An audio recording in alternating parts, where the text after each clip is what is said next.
Eleições 2022. Durante o trabalho de Jesus Cristo como homem, ele foi impactado pela política da época. Mas ele não falou nada. Isso porque a política afeta e diz respeito ao reino dos homens. O reino de Deus, que é o reino do nosso Senhor Jesus, está muito acima e mantém absoluto controle de todos os demais reinos. Ele não precisava de dar essa atenção. Lembremos que para cada demônio há dois anjos e que Deus é chamado em hebraico de general, homem de guerra, senhor dos exércitos, por algum motivo. Hoje, 31 de outubro de 2022, 80% dos chamados evangélicos, nos quais eu me incluo, estão tentando entender onde falharam, pensando em posicionamento no reino dos homens. Assim como lá em Jerusalém, há mais de 2000 anos, os religiosos cresceram e se tornaram amantes do poder do reino dos homens e traíram a Deus nessa infidelidade, e você pode conferir em Malaquias capítulo 2, verso 9, assim os religiosos modernos, vestidos de igreja, mais uma vez acreditam dependência do poder no reino dos homens. Nossa tolice não tem fim. Mas, sendo honesto, o poder político era o que restava aos vaidosos religiosos daqueles dias e temo que seja os dos de hoje também. Para não deixar ninguém confuso quanto à minha posição, creio que a igreja, quanto instituição humana, pode e deve se posicionar quanto a todas as demandas sociais. Vacinação, antitabagismo, drogas, infraestrutura regional, direitos humanos e civis e política. Igreja, como templo e instituição, é um local de aglomeração humana e é humanamente responsável e deve participar da sociedade, porque isso é reino dos homens e devemos ser os melhores dentro deste reino também.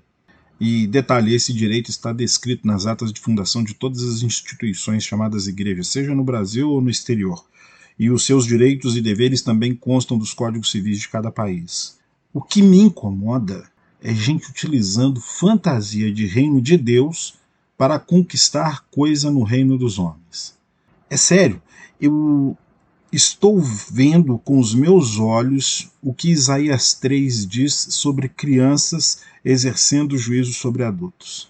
Todas as vezes que eu ouço um pastor ou um líder impostar a voz como se isso o fizesse mais santo e orar publicamente com o chamado fervor, ganhando améns da plateia e esquecendo do que foi orado em 5 minutos, eu fico triste. Essa pessoa nunca falou com Deus de verdade, porque como seria possível esquecer de uma conversa com a maior autoridade do universo?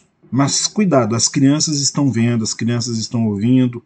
O adulto esquece porque já está com a sua mente cauterizada, com a sua própria vaidade, e nem se lembra do que orou, e diz amém sem nem julgar a intenção do que estava sendo orado. Mas as crianças estão julgando. Lembra quando o filho do Carlos Gomes esteve em coma? Lamento tocar nesse assunto doloroso. O menino foi alvo de orações dentro da igreja e um pastor emocionado, fervoroso, profetizou a cura em nome de Jesus. Isso chega a doer e a criança morreu. Naquele momento, você tem ideia do que passava na cabeça das crianças?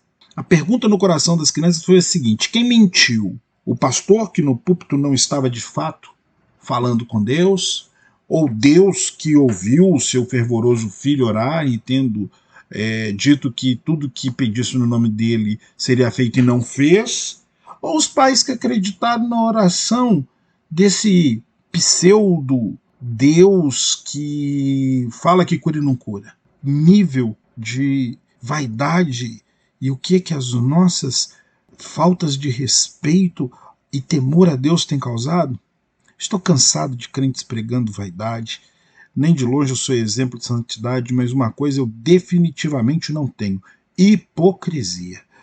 Quando eu fui comentar com um crente que não adianta orar por voto, que voto é coisa do reino dos homens e que o que se deve fazer é marketing, planejamento estratégico, posicionamento de guerra, eu ouvi de volta: eu vivo pela fé. Vocês têm ideia de quantas pessoas me falaram há 3 meses atrás que receberam uma revelação de que seriam eleitos deputados estaduais, deputados federais, que era Deus com eles, e nenhum foi eleito? Mentirosos, ouvidores da sua própria vaidade, não da voz do Rei dos Reis. Estou farto de tanta mentira em atitudes de vaidade e dominação de ovelhas. Deixa eu falar uma coisa para todos nós ouvirmos e descer para os nossos corações. Deus não perdeu o controle de nada. A chamada igreja moderna é que está perdida em sua vaidade. E nessa vaidade pensa que entende mais das armas do mundo que o próprio Satanás. Show, emocionalismo, neurolinguística, coach, técnicas de ambientação, conteúdo motivacional, psicologia de grupo, tudo lindo, mas são armas do mundo. E eu espero que a igreja entenda rápido que Satanás é que entende de arma do mundo.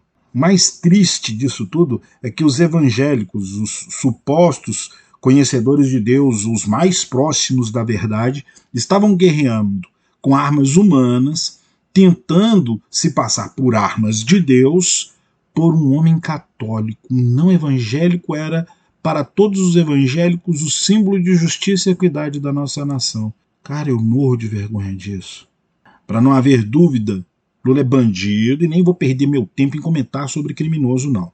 Mas eu vou contar para vocês o que aconteceu no livro de Malaquias, o último livro do Velho Testamento. Deus contou para os judeus que eles substituíram a glória de Deus pela vaidade e o amor ao dinheiro, ao poder, aos relacionamentos institucionais.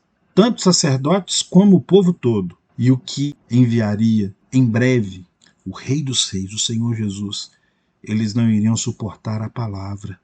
Malaquias profetizou, escreveu, falou, pregou no culto de domingo das 6 às 7, no culto de quarta, de quinta, dos jovens do sábado, e como o povo de Deus não se converteu dos seus maus caminhos, nem sequer entendeu o que Malaquias disse, ficaram pensando que o problema era dízimo. Deus, o Pai, se manteve em silêncio por 400 anos, gente. Minha amada, querida igreja evangélica, nós estamos no limite do silêncio de Deus. Malaquias e os judeus não tinham o Espírito Santo de Deus, e isso pode lhes ser imputado como ajuda no juízo de Deus. Mas nós temos o Espírito Santo de Deus. Está na hora, e já passou da hora, dos homens e mulheres de Deus abrirem suas mentes e seus olhos e seus ouvidos e ouvirem a Deus. Dai a Deus o que é de Deus e ao mundo o que é do mundo. Seja um bom cidadão, pague seus impostos, não haja com leviandade, mas com justiça. Não trate melhor o herói do que a vítima. Somos todos filhos do rei, e não há honra nenhuma ou prestígio em ser maior do que seu irmão, meu irmão. Pois no reino de Deus o maior serve o menor. Não precisamos de presidente, precisamos de conhecimento de Deus. Esquecemos o que é o reino de Deus. Desconhecemos o poder do reino, pois o brilho e os efeitos especiais da vaidade dos homens na busca de volume de ovelhas não alimentaram as ovelhas, não cuidaram do seu pelo, não formaram o caráter mais profundo do conhecimento da ovelha. Não me envergonho de todos os domingos nas diversas cidades por onde eu passo, quando eu vejo que a escola bíblica tem, no máximo, 6% dos membros da igreja. Eu faço questão de ir na escola dominical e depois no culto. Uma vergonha. Os investimentos em capacitação de ensino da igreja diminuem a cada dia ou não existem. Essa incoerência da igreja é letal e estamos à beira do silêncio de Deus. Só para constar, estou cansado de ouvir crente me dizer que nunca ouviu a voz de Deus.